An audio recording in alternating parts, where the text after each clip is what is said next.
ultimately you began to understand that all the success is the result of a simple formula.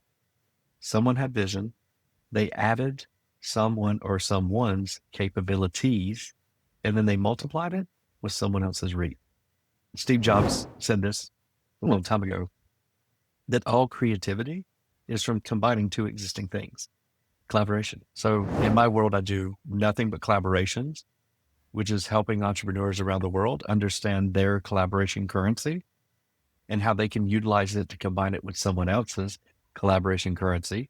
And when it creates an outcome, everybody gets to split the outcome.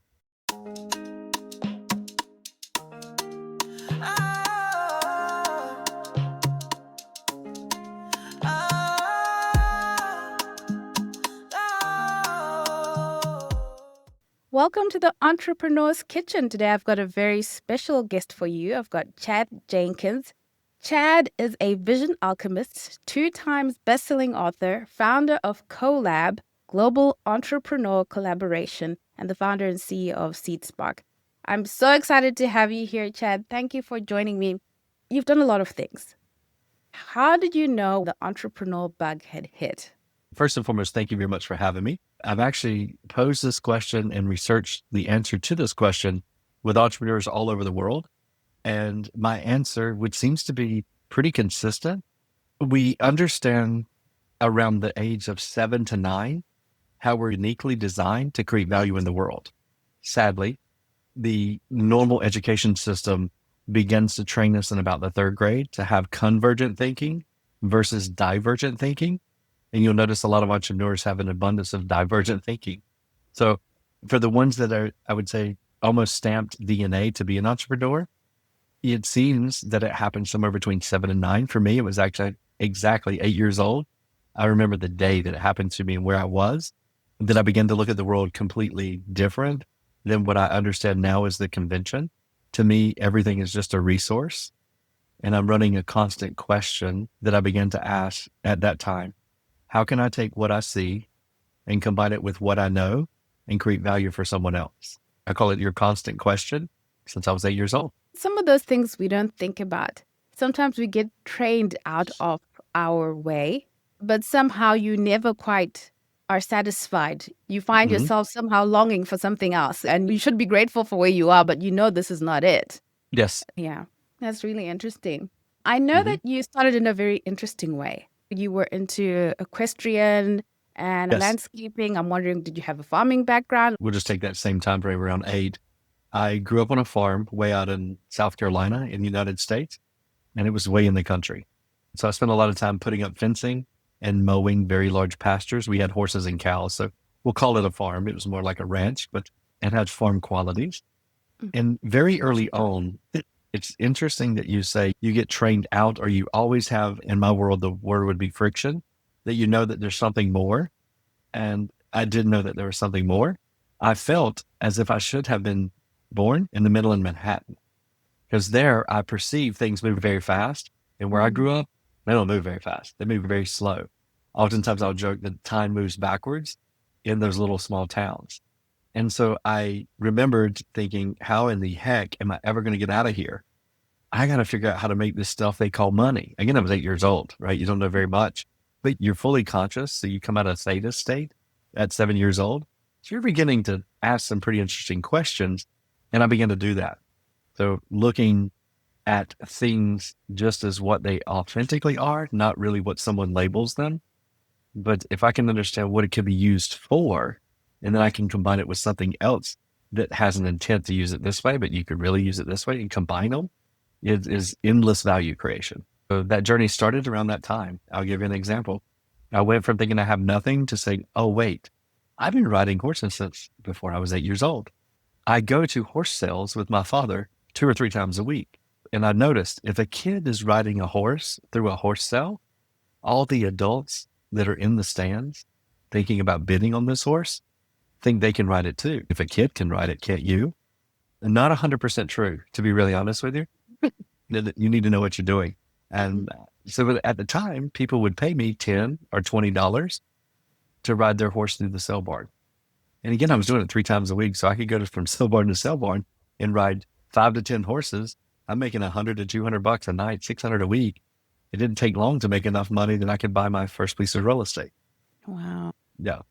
That's interesting. Sometimes people think, oh, I have nothing. But you Mm-mm. realize even at that age, I know something that a lot of people don't know, and understanding that thing that would be of value to somebody else. Wow, that's amazing. You describe yourself as a vision alchemist. What does that mean? So Vision Alchemist to me, I've mentioned a couple of the key components earlier. It's a person that looks at things as they truly and authentically are, but from a place where you can combine them with other things to create new and unique value. So in my world, I do nothing but collaborations, which is helping entrepreneurs around the world understand their collaboration currency and how they can utilize it to combine it with someone else's collaboration currency. And when it creates an outcome, everybody gets to split the outcome. So Mm. as you can see, there's similarities all the way back from when I was 8. I go to horse sales. I have this capability that I can ride horses. The horse sales are my reach. And all I needed was the vision. How do you connect them? So a vision alchemist would be someone who's definitely an upper level visionary. The word visionary, of course, is utilized in a big way. And it's widely different to somebody who has a plethora of ideas to someone who sees true vision. So I quantify vision in 4 different categories, and we'll make it to something that we all probably experienced. Still, I may be a little older and I remember there used to be black and white TVs. So to me, that's like having an idea. You have an idea of how something could be better, no clue how to make it real or make it recur. But then some of your ideas, you can even tell me what it looks like and feels like. And those, I would say that you have vision around those ideas that are at a color level. Furthermore, some visionaries have ideas and they have enough vision around this particular idea, this vision that they have, that they know what it looks like and smells like. They can really tell you and you can almost see it. They also know where they are in the journey to making this become real. And they have the ability to say, I could do this, or I could do that, or I could do this to potentially create this outcome. That's an HD visionary. And then lastly, 3D.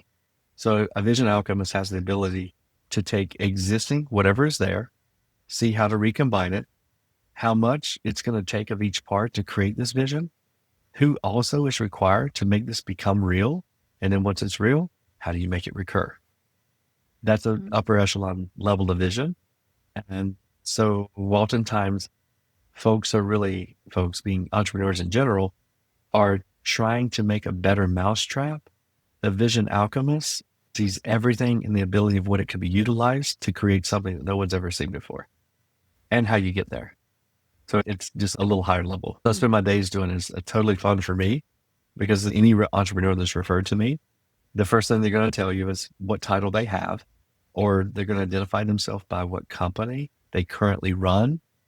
When I know beyond a shadow of a doubt, once we begin to really ask some good questions, they have so many more resources that they're not putting to work, both in their vision, their capabilities, and also their reach. So we talked about vision a good bit. Capabilities are awesome because you may have a capability, or you may have an ability, or you may also have additional capacity in something that you're able to do. Let's say you're manufacturing, you have machines, but the machines only run one shift. So you have all this additional capacity that you could put to work because they're costing you basically the same. So that's a little definition or some insight into capabilities. By the same token, from a capability standpoint, you may own a piano. That is a capability. It is capable of making very nice music. But if you're like me, you might have the ability, which is wildly different than the capability. I can only at best plink out, twinkle little star. So you can see how the different varies. I have a piano. You don't want me playing a piano. That's a horrible idea. It's a great cosmetic enhancement to an environment, but you don't want me playing it. And then some people have an immense ability, but they have limited capability. So when you begin to look at the world in that particular way, ooh, the world is limitless. The last piece is reach. So when I talk about reach, it's about your trust relationships. We all have them, every human. You have a certain amount of people, associations, groups. Maybe you serve on a board. Maybe you have 10,000 clients. That's all the reach asset of yours that you're probably not putting to work at the highest level of efficiency that it could, which is at the foundation of an entrepreneur's definition. I think it was in 1676, John Baptiste Say defined an entrepreneur. It's someone who takes existing resources that produce at a certain level and increases their performance. As an entrepreneur, it is very simple. I use the acronym VCR. Of course, at my age, I remember there used to be VCRs. You'd plug this thing in and it played movies. It was awesome when I was definitely a kid. That's not what I'm talking about. But now, of course, it anchors for all the people who had a VCR when they were a kid. Ultimately, you begin to understand that all the success is the result of a simple formula. Someone had vision. They added someone or someone's capabilities, and then they multiplied it with someone else's reach. Where it comes from. If you track backward, and I could give you countless examples, and it's the awareness that even right now, like this camera that's making it where you and I can see each other, the internet that is connecting me in the US to you, or this computer that's obviously helping us, or everything else that anyone listening to this sees at the moment, everything started as an idea in someone's imagination. And that particular person did not make it real, and they did not make it recur. It was always leveraging the art of collaboration to make that idea become something real. That's very empowering to an 8-year-old kid who thought that he had nothing, right? I was at a farm and I'd hear about this nice and wonderful things that if you have money, you can have. I got to go get some money. How do I get money? Oh, you got to create value. I have no way to create value. I'm a kid. Completely false. When you begin to look at the world as the entire world is my resource. And Steve Jobs said this a long time ago, that all creativity is from combining two existing things, collaboration. In all the businesses that I've started and any amount of value I've ever created, it was all a result of combining two things that already existed. It could have been awareness of something that is a friction in an industry and 2 or 3 other people that had the capabilities. What they didn't have is the vision. They had the capability. They could have solved the problem. They didn't have the vision. And what did I do to help create this outcome or create this value? Combined the issue with people who had capabilities. And now if we made it a business, how do you make it recur? We have somebody else that has the credit card number on file for every person we ever want to buy this service. We can spend the time to go get them to like us. First, they have to know us. That's expensive. Then once they know us, we can get them to like us. And then hopefully eventually they trust us and they buy it. Or maybe I can just collaborate with Miss Priscilla because she's got everyone's credit card number on file for the people who would buy this service. And then we can go from 0 to 10 million in a matter of months. It's a way different and unconventional way to think about growth and leveraging the art of collaboration that way. I knew that this is a conversation that needed to happen when I was reading about you, about strategic partnerships and exponential thinking. A lot of times as entrepreneurs, we struggle a lot. We fail a lot because we try to do everything on our own. That's right. Yeah. Clear example, right? We think to ourselves, oh, I can collaborate, or what do I have, or I haven't yet proven anything. And so how do I approach people? So let me build value in myself, which, as you said, that's not how value creation based on what you've said is made. And you're thinking isolated value creation when you could collaborate. Why do we think that way? Why do we continually have this approach to entrepreneurship as a common way? Best I can tell, because it's a question I've asked over and over. Not for a long time, because I thought everyone saw the world the same way that I did, even though I definitely was a little bit of an outsider growing up. The best research that I've been able to do is all pointed back to around the 3rd grade. They start wanting us to think convergently. And that says, Miss Priscilla needs to make the same grade on the math test, 100, that I do. They don't really focus on, although our parents tell us that we're made unique and we can do anything that we want to do. They just left out the part that told me how. But if you get to the 3rd grade and they start giving us testing and we're tested against each other, what if they would consider you're excellent at math? I got the science thing knocked out. And our friend across the way, English crushes it. if they would put us together in our favorite word, collaboration, my math's going to get better because you're going to show me, and you talk to me on my level, by the way, right? We're all the same age. It's not a teacher, learned it a particular way, been teaching for 25 years, and a lot of kids get it. But now Priscilla, someone that I trust, I'm in collaboration with, is showing me how she does math. And of course, what am I doing? I'm showing how I do the science thing. And Joey, he's training us on English. And now we're in collaboration. So everybody benefits. Everybody goes higher level of acumen than they had, but I'm able to contribute. And I feel very confident, by the way, I'm able to contribute my science skills to this collaboration. And every day that I show up, I only need to show up as myself. I don't need to strive to make this a better grade on math because I flunked the last one. Oh, and by the way, I can't talk to you. You've got it figured out, but I need to figure it out myself. Now, I love the strive in that. And that would be something that someone says, oh, no, you need to struggle. I'm happy to struggle with using what I've been given to heighten the ability of creating outcomes that I can. I want to learn from you in this hypothetical example. Math is your deal. I just want to show up and give you everything I know about science. And of course, because you would welcome my help, I would assume, we create an incredible relationship that probably lasts us a very long time versus, of course, the way that we all went through grade school. So I feel like best I can tell, it starts around the third grade and we're trained competitive growth strategies, not so much with intentionality by the teachers that are teaching it, but much, much more fundamental than that. It's more man leveraging the ability to manage man. I feel like personally, for anyone who's listening, have you ever had an idea of how something could be better? And of course, I know the answer. It's yes.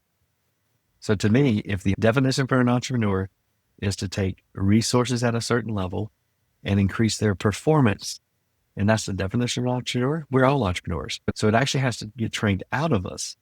We don't need to evolve to it. We just need to return to it.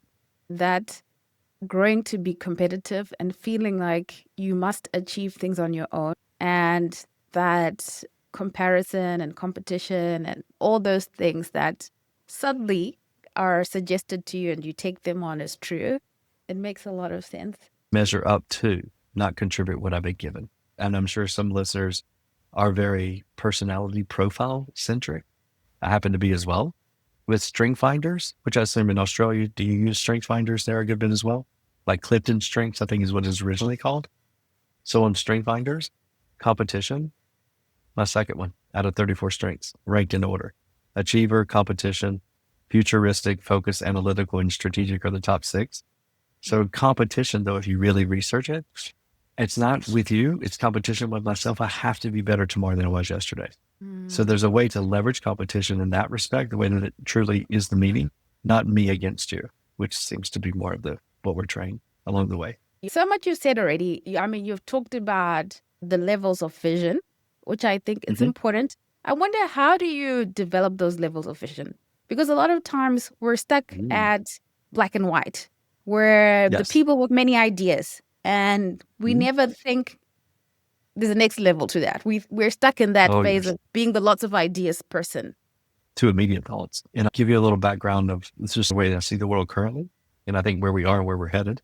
And then I'll complement the answer to the question. I believe we have moved into what I classify as the idea economy. The task economy is quickly dying. For years and years, we perceive value has been created when the task is being completed. We pay people for that. They continue to use their back to create the outcome or to create that task completion. In the next 3 to 5 years, I noticed just the other day, I was reading, and I think it's either Japan or China has just released a $5,900, actually it's 5,900 euro robot. Just pretty approachable. So before too long, when robots cut my grass, clean my pool, cook my dinner, what's going to be left for those trades that are doing that today? It's your imagination. And the question was, can you, I believe, evolve to a level where you can have that level of vision? I think it's a wonderful return as well, because whenever you move into the idea economy, when value is not created from completing a task, as it has been for years and years on every continent, what's going to be left? Your ideas.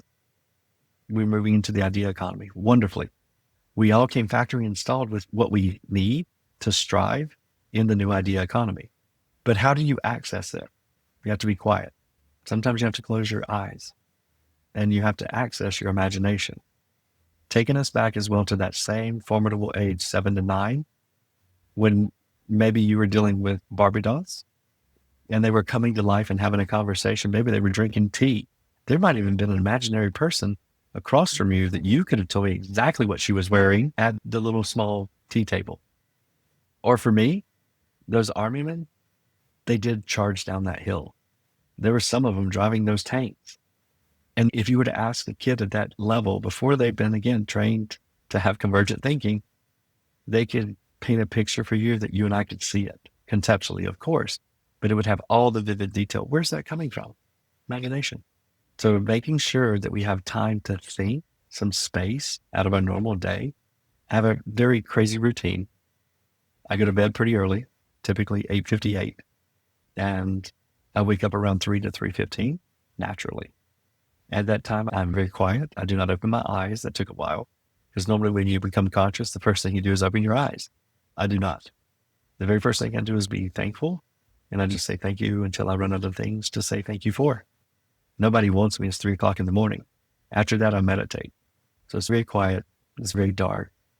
There's nothing but me and my thoughts. And that's whenever I begin to, I would argue, receive things from my imagination. One would argue even the divine is part of your imagination. That's where it comes from. But I begin to receive ideas that I would never receive during the course of a day. Because even though I don't do manual stuff, I'm still involved in some level of task. I'm having meetings to leverage thinking to create outcomes. So I don't have a whole lot of time to just be in my head, which is where all the ideas come from. I'd like to ask a question of anybody in the audience. Can you create me an idea right now? The answer is no. You receive ideas. Where do they come from? Your imagination. So helping someone understand and being empowered that they have what they need to succeed, it was factory installed, that each and every person has vision, they have capabilities, and they also have reach. And if they would consider showing up as what is classified as a go-giver, how can I give what I've been given and contribute to Priscilla around some vision or objective that she has? And if there's any outcome, the only question I have for Priscilla is how we're going to split that outcome. Now, for those of us who are entrepreneurs, who feel like they are absolutely visionaries, because they are at some level, and they have these ideas, whether they be black and white, color, HD, or 3D, the opportunity to share that vision with someone else and then split the outcome, I would argue is what our real responsibility is here on Earth. We've all been given these unique capabilities. And if we would show up and try to give them to someone, what if 8.2 billion people woke up tomorrow morning thinking that same way? Would I have a lot of concern about what I have that I'm giving to Priscilla when there's 8 other billion people on the planet that are trying to give what they've been given to me to help me with my objectives? Where would we be now? That's so good. Thank you for breaking that down, because I figured people would be thinking about that. Like, how do I grow vision? And I like that you said, be still. So that You got to you be can, still. you got to be still, and you Yes. got to create that space so that you can receive those ideas. And it's so true. Now, tell us about SEEDSPARK. I know it's a global entrepreneur growth collaboration. What is that Yes, about? ma'am. Yes. Yes. So you asked about the journey earlier. So I've created over 50 organizations along the way. Some small companies that grew big, some bought big companies and made them bigger. And it was the only way that I knew. It was very much the convention that if I had an idea and it would create value, I would go turn it into a company. I got pretty decent at doing that. Over the last few years, I'd say last 3 years, I began to ask questions, and I think this is very common in that early to mid 40s. No matter what level of success you reach, you begin to ask questions that sound something similar to, is this it? You begin to look around. Like you've got material things, which actually mean nothing. You've got relationships, which mean everything. And you've got your agency. So the awareness that you have vision, you have capabilities, and you have reach. But you begin to ask, is this all that there is? And as well, one of the books that I had written is Friction Fuel. I'm naturally drawn to be aware of friction that most people are not complaining about. In that book, I talk about 3 types of friction that you can use to create competitive advantages and value like no one else in your industry. I'm fortunate to have a lot of experience doing it because I've never had any time when you start as early as I did. You don't have time to work in an industry for 10 years, figure out a better mousetrap, and then go strike it out on your own. I started out on my own. But when I began to ask those questions and I was faced with another friction, no matter how many companies I owned, when I would go away and have some really good time to think, to receive those ideas that we just talked about, when I returned back, and normally I would go away for a quarter, I would be gone 2 days. With travel, I was going a total of 3. And when I returned, I would meet with my leadership teams in different companies. They said, it's a great idea. Where would you like for us to work it in? Our plate is already full. So I was very fortunate. I joined Strategic Coach, and I'm not sure if you've heard that. I've got a couple of friends that are in Australia as well that join Strategic Coach. They come over once a quarter. So I joined Strategic Coach per request. And whenever I was there, I recognized something. I was surrounded by entrepreneurs who had scaled capabilities. A lot that we've spoken about today is vision, capability, and reach. So I recognized those ideas or visions that I would return back to all of my companies, and they were already busy. They loved my ideas, but it would take 3 to 6 months to begin to start working on them. Very frustrating for me, because why? I'm going to have a lot more ideas in 3 to 6 months. That's what I do. And so I took that friction, and I remember writing down, can I create an organization that identifies, structures, and optimizes collaborations for entrepreneurs all over the world and do it as a collaboration? And could it go global? Turns out the answer is yes. That's been about 1.5 to 2 years ago. And under SEEDSPARK, which is an organization that I started back in 2005, a few years before the iPhone came out. And SEEDSPARK has always stood for Seed Vision, Spark Growth. So it seemed very logical to place my next endeavor, which is the CoLAB, rightfully named.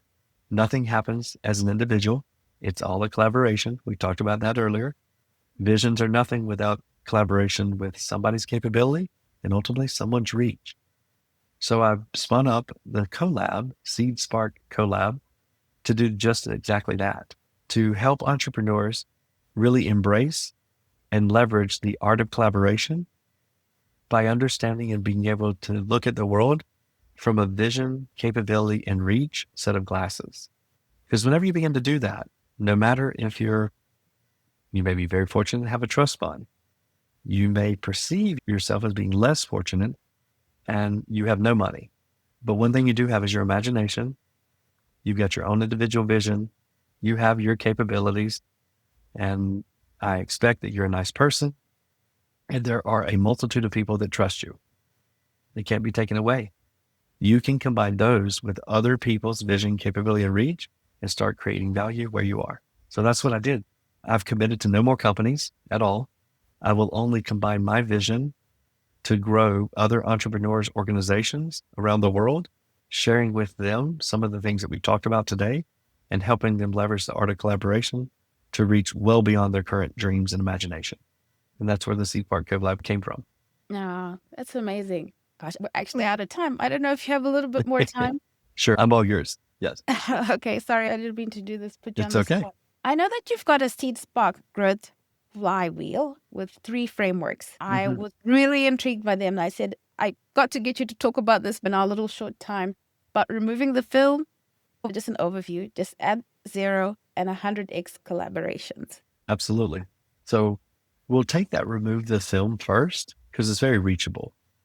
Remove the film. I assume everyone who's listening has received a new phone, maybe a new car. You may have even bought a new TV.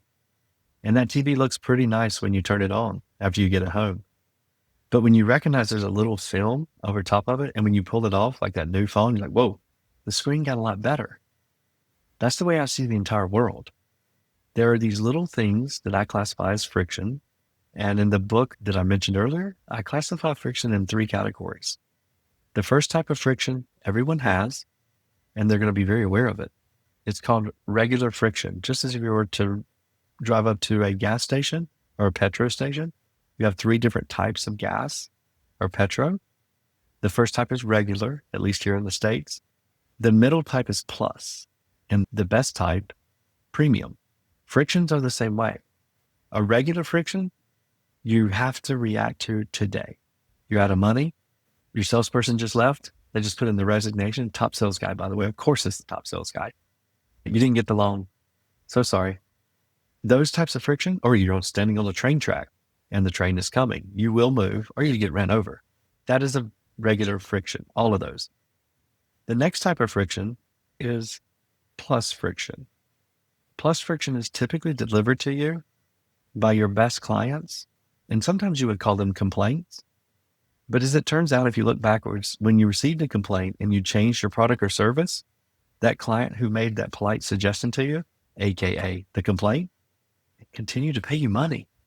It's actually a pretty good math problem if you think about it. They're doing your R&D. You're listening, you change product, they spend more money. Many companies don't look at it that way. If you embrace that type of friction and you actually go search for it, I have methodologies around how to leverage art of collaboration with your top 10 clients. You can far exceed your competition and you will be an industry leader. That's not the sexy one. Remember, there's premium, the very expensive stuff at the gas station. That type of friction is no one's having a behavioral reaction to. But if you show up with a solution, everybody will buy it from you. In my world, that's a premium friction. I've started many businesses just by looking at industries and recognizing friction that exists that nobody's paying attention to, nor is anyone complaining about it. But the remove the film methodology, the letters of film actually spell out film for me is friction identification, leverage the market. So the first thing is I become aware of a friction and I begin to think about the solution. The leveraging the market has two components. First one, what is the depth of market to this solution? If I create it, who's going to buy it? How many people are going to buy it? Then next, of course, being totally founded on the art of collaboration, the very next question I ask, who can help me create this solution? Remember, all I have to do is come up with the idea and then I have to collaborate.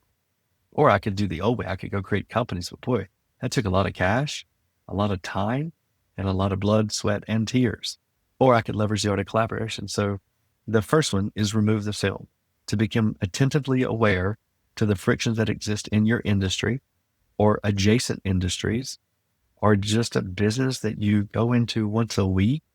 Maybe you're picking up your dry cleaning, maybe you're buying fuel, maybe you're going to the grocery store. I would dare say each and every one of us on a daily basis recognize friction. Some of us voice it and they make it as a complaint. Some of us internalize it, ask some questions. If I solve this, how big of a market is there? And if I come up with a solution, who can help me make that solution real and ultimately recur? So that's remove the film. The next one, you mentioned just out of zero. I would assume many entrepreneurs are listening and they all have P&L statements. So if you pulled out last month or last year's P&L statement and we talked about growth, the first thing I'm going to do is add a zero to every line item. If you do that in a leadership meeting and you just put it up on the board and add a zero to it, how long do you think it's going to take before your leadership team tells you, well, line number 1 or line number 3 or line number 5 or line number 22, that would never be right. In essence, we're not going to spend that much money on uniforms if our revenue grows by 10. Oh, by the way, we're never going to sell 10 times more this month than we did last month with this sales team. They'll tell you all the reasons why that couldn't be true. And I have the power of one word and a polite suggestion. With a quiet demeanor, take down all those reasons and write them down on a whiteboard if you have, of bullet points, why this could never be true. And then you would implement one word, which is unless, and write unless after each one of those bullet points on the whiteboard. And now as the entrepreneur, the one that they look to have the answer to everything, this is the time at which you have to be super quiet. It can take up to a minute and a half. It is very painful for an entrepreneur. And someone around that table will validate why you're investing that type of money into this type of talent. Someone's going to look at that and say, if XYZ happened, line number 3, it'd absolutely be that. Matter of fact, it could probably be more. And then that will start an avalanche of ideas that come from your leadership team around how you don't grow by 20%, or in your industry, you're not considered fast growing at 30 or 35, you're doubling. Let's say that you don't 10 times your revenue in that year. you're going to benefit so much greater by asking bigger questions. This all starts exactly going back to 8 years old, thought I had nothing, began to look at the world a little differently. And I recognized that everything that I could see all started as an idea in somebody's imagination. Why not mine? So for you as an entrepreneur, with your leadership team, with your P&L, this is a strategy that you can apply starting tomorrow morning. Good things will come from it. And I will leave you with one other caveat under the Just Out of Zero framework, which is actually the first book that I published maybe a couple years ago. And it lays out a lot of this, but you can also add the zero to the front. If you're doing 10 million and you want to do 100 million, your team will gladly tell you how fast you're going to get there. Your CFO would tell you at this run rate, we're going to be there in 10 years. Great. I want to know why we can't be there in 1 year, and then be very quiet and see what your team can do. Yes, granted, there's going to be some things that you don't have the capabilities for. 100% true. Happens every day, happens every minute, pretty much in my world. That's whenever you enter the last one, the 100x collaboration. You might remember earlier in our conversation, we talked about when I have a good product or service, I can go and identify what is it so commonly referenced as my ICP, ideal client profile. And then I can go spend a lot of money on marketing. I can spend some time. I can tweak that marketing. First two companies had a bunch of glam metrics, but nobody ever made my phone ring. Or I can leverage the art of collaboration. Someone already has, it's 2025. Someone's likely got their credit card number or an open PO already on file. So they already are known, they're already liked, and they're already trusted. It's just they don't trust my organization yet. If I'm really lockstep with my vision, I can leverage that 100x collaboration framework and go identify those that already have the credit card number on file and just figure out how I'm going to split the outcome for any of the people that know them, like them, trust them, began to buy my product or service. Why would I take that approach? So those are the three wrapped up in one. If you want to grow like no one else in your industry, and as well as you begin to think this way, you're not that excellent at cocktail parties because you don't talk like everyone else. But good gracious, can you create a pretty exponential outcome? Thank you for that. So many thoughts are racing through my mind, but I knew that people are going to really benefit from listening to that. You talked about remove the film. I thought about even premium categories of people that have been ignored by the marketplace, people of color, things that we've just Exactly. we've adjusted our Bingo. lives, not have it, but that's a premium, I think. Yes, we took it Yeah. as this is the way things are, and that's not true. It all Yeah. starts as an idea in somebody's imagination. Why not yours today? I have a corny thing that drives me. And a long time ago, and I put it out thinking that first book, there was a squire for Teddy Roosevelt that said, do what you can with what you have where you are. The only thing I added was a D.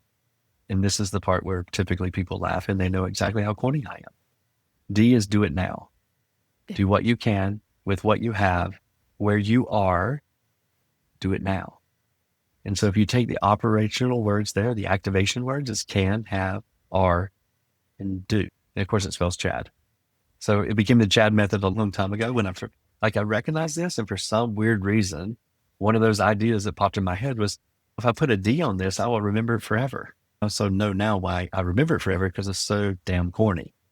But the Chad method has driven me a lot because I always felt like I didn't have stuff. And until I started seeing the world this way, it really felt like that. And it wasn't true at all.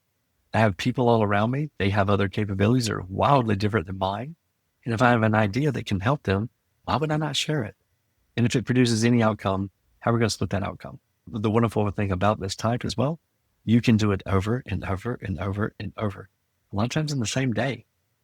Think of what you could create over years' time.